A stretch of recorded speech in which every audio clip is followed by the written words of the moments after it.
Oke, bismillahirrahmanirrahim. Assalamualaikum warahmatullahi wabarakatuh. Nama saya Hayuna dengan NPM 20431015, mahasiswi dari Prodi Pendidikan Biologi SPKIP Latan Samasiro.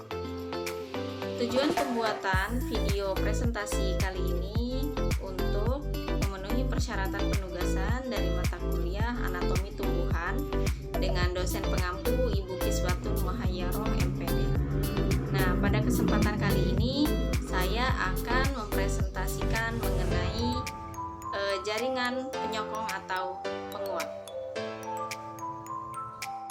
Jaringan penyokong adalah jaringan yang mampu memberikan kekuatan bagi tumbuhan sehingga tumbuhan bisa berdiri dengan tegak. Dari jaringan penyokong, yang pertama adalah memberikan kekuatan dan memperkokoh tumbuhan, dan yang kedua melindungi secara mekanik jaringan-jaringan yang ada di sekitarnya seperti biji dan juga berkas vaskuler. Jaringan penyokong atau penguat ini ada dua macam. Yang pertama jaringan kolenkim dan yang kedua adalah jaringan sklerenkim.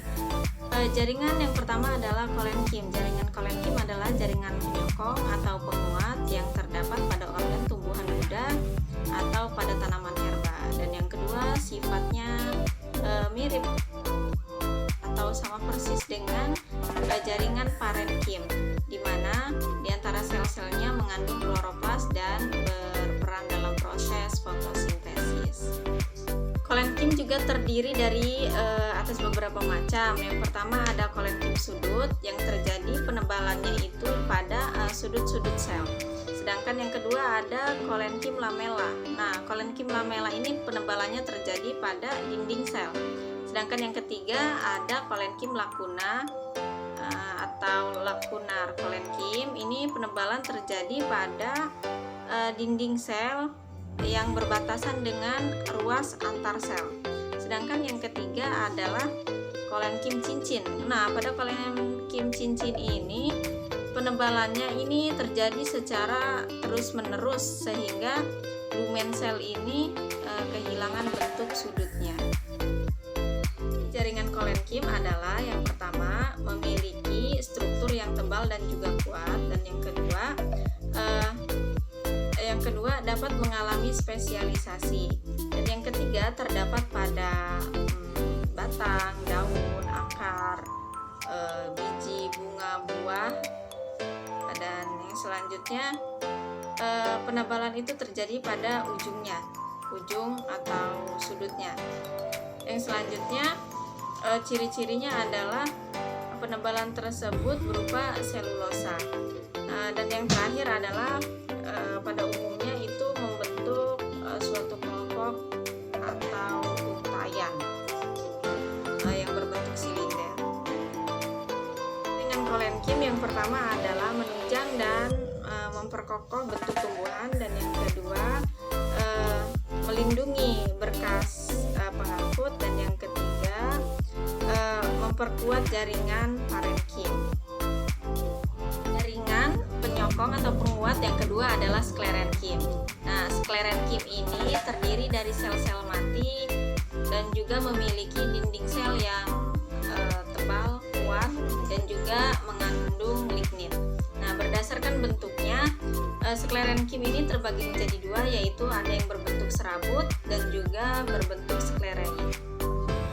Nah, sedangkan pada serabut atau serat ini terdiri dari sel-sel yang memanjang dan bergerombol sehingga membentuk pita. Contohnya pada pelepah daun pisang. Dan yang kedua sklereid. Sklereid ini jaringan sklerenkimnya membentuk bulat dan dindingnya mengalami penebalan. Contohnya pada tempurung kelapa dan juga kulit beras. Ciri-ciri dari jaringan sklerenkim adalah yang pertama mengalami atau terjadi penebalan di seluruh bagian dinding sel. Penebalan tersebut berupa lignin, dan yang selanjutnya berupa sel mati. Pada umumnya biasanya ditemukan pada tumbuhan yang tidak lagi mengalami pertumbuhan atau perkembangan, dan yang selanjutnya terletak pada versikel korteks di antara xilem dan floem.